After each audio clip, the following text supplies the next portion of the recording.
Assalomu alaykum xalqim, sizlarga yaxshi ko'rib to'y palov. Minekey, ikkinchi qazanimizni boshlab ochib minekey.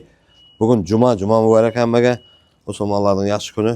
Minekey, gashirsiz gul palovimiz bor tayin. Minekey, xashlarimiz ham tayin. Minekey, chistik kalaga buna bir tayyorlikka 6 turli go'shin, bir lovolkasi sho'rpang bor. Endi nezat yesang ham sho'rpa bonusga kalagan chistik. Minekey, kallamiz qaynab turibdi. Hammasi yaxshi ko'rib to'y palov. Likildep nara qo'l bilan bo'lib ketadi. Hani hemen şimdi toy olsun, yaxshi kunlar olsun, Xudoyim shu yaxshi kunlaringizda toy palovda kelaversa. Qarın chorpa deb aytiladi. Ko'bisi chorpa emas, bu suvga qaynatib pishirib, keyin qo'rib beraman paldiman. Qarın qo'rdoq deyiladi shundan keyin. Bu qo'rg'andan to'g'ri pishmaydi. Azar qaynatasan 1 soat 2 soat.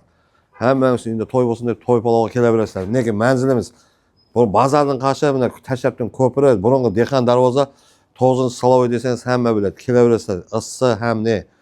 Yana kechda so'g'in so'layveradigan bir odamimiz bor, shuni yaxshi odam qilib jiberajaqman.